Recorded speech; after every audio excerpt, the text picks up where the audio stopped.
Hello and welcome once again to this lesson. For this class, we are going to be looking at the topic, an introduction to time signatures. Time signatures is very central to music, and it has to do with the beats and the timing that we observe in every song or in every music that we hear. With time signatures, we are able to study the regular progression of music. We are used to the normal time, but in music, we make use of time signatures. And this is noticeable when we tap our feet or when we shake our heads to music, we actually respond to time signature. So that is how we know that we can respond to time signature. Now let's go into the definition of time signature. Like I said, what is time signature? How do we define time signature? Now let's look at this definition and let's take note of this. Time signature is the notation that tells us how music is to be counted, and it is measured in beats or count.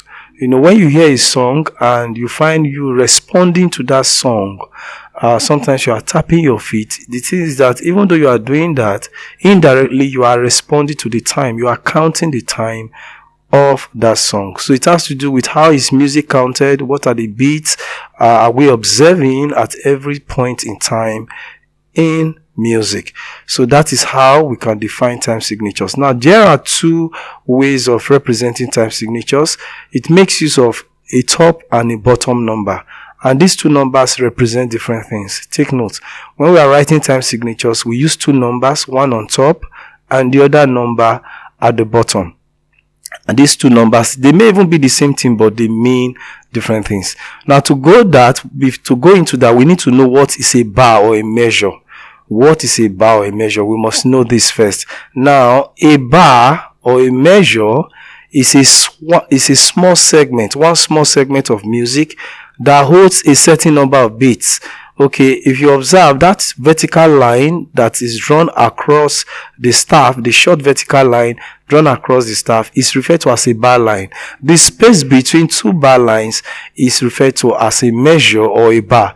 Now, there are certain number of beats that fit into every bar. So that is what we are looking about. We are going to be looking into. Now, what does time signature look like? What does it look like? If you see time signature, how do we recognize it? Now, this is how time signature, this is how it is represented. You see the two numbers, one on top and the other below. Usually, it is placed at the beginning of the staff. After the clef sign, we have the key signature, and then the last thing you are going to have there is the time signature. So take note of that. Now, let's go straight to what the number stands for. What does the top number mean in time signature? What does the top number, what does it mean? Now, the top number, please take note, it refers to the beats. It tells us the beats, the number of beats per bar or per measure. Now, in this example here, this top number 4 is referring to 4 beats. It tells us the number of beats in a bar. So for this bar, there is 4. Now, what about the bottom number? Now, in this other example, this same example, you observe that the bottom number is still 4. But this 4 is not referring to the beats. This time, this bottom number is referring to the value. And so the note value that has 4 underneath is the quarter note in this case. Now, let's look straight into this bottom number.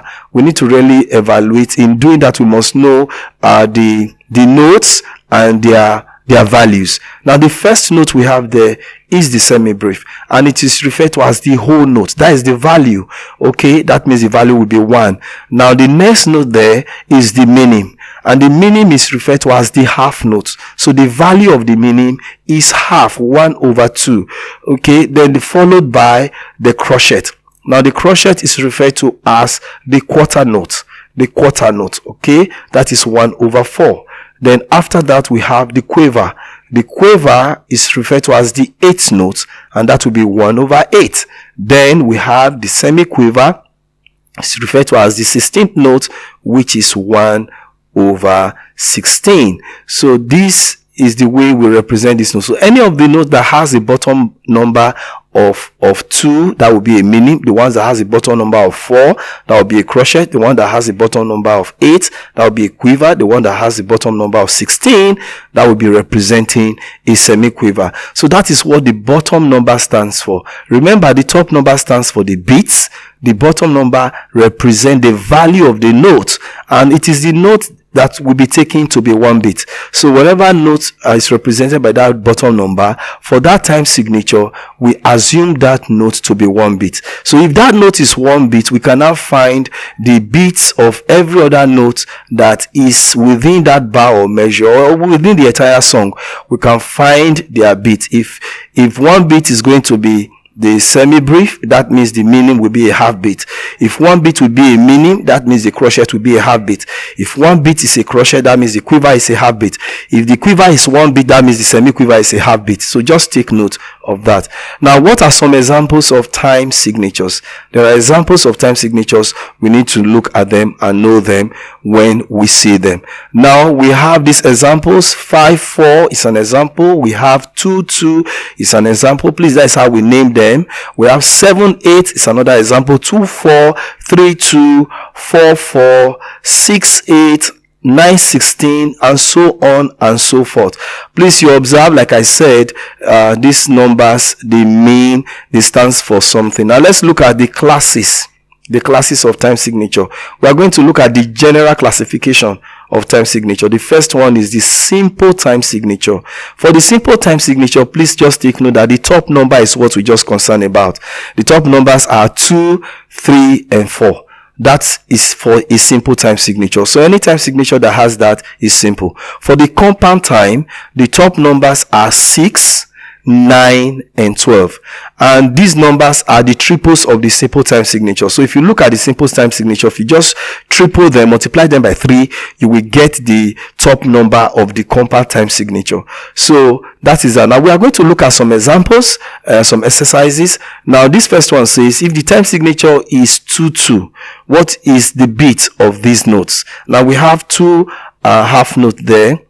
We have a minim and another minim. If the time signature is 2-2, that means we have 2 bits of minim in a bar, and minim will be 1 bit. That will give us that means that the minim is 1 bit. That's what we are saying, because it's 2-2. That means minim is going to be the note that will be 1 bit. The 2 underneath is referring to minim, and it means that minim will be 1 bit. And if minim is 1 bit, all we just need to do is to add the 2 notes there together. We replace it with the value, which is now 1 bit. The bit there now 1 plus 1, and that will now give us 2 as the final answer. So that is how we know this. If the time signature is 2-2, the total number of bits here will be 2 bits, because minim is 1 bit. Now we're going to take another example of time signatures. Let's see how we understand it. Please, I hope you understand this. Now the example 2 says, what do these time signatures mean?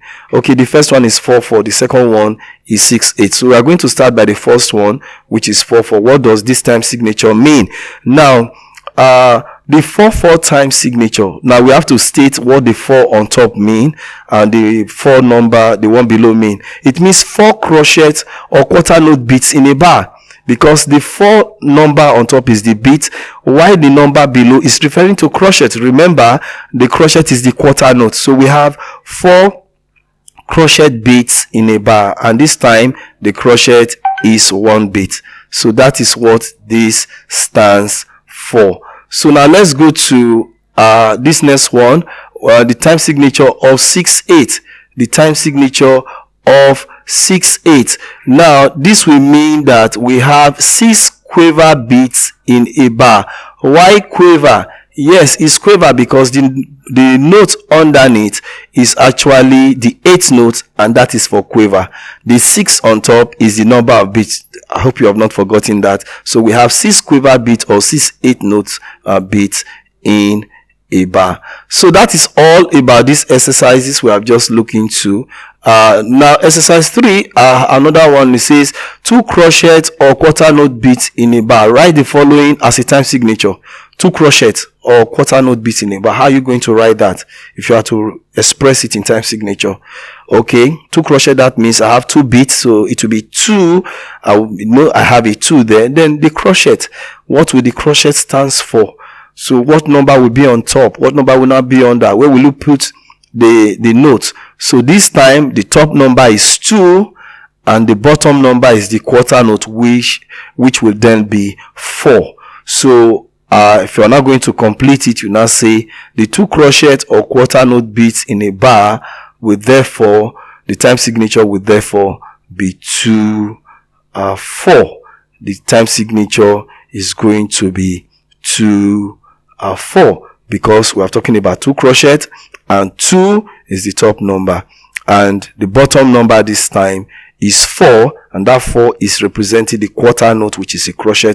So the overall time signature will be written as 2 4. So that is how we represent this. So these are ways where you can, test yourself to know how you can represent time signatures. And because of this, we have come to the end of this lesson. So I want to believe you have understood everything. See you next time in my next class. Bye bye.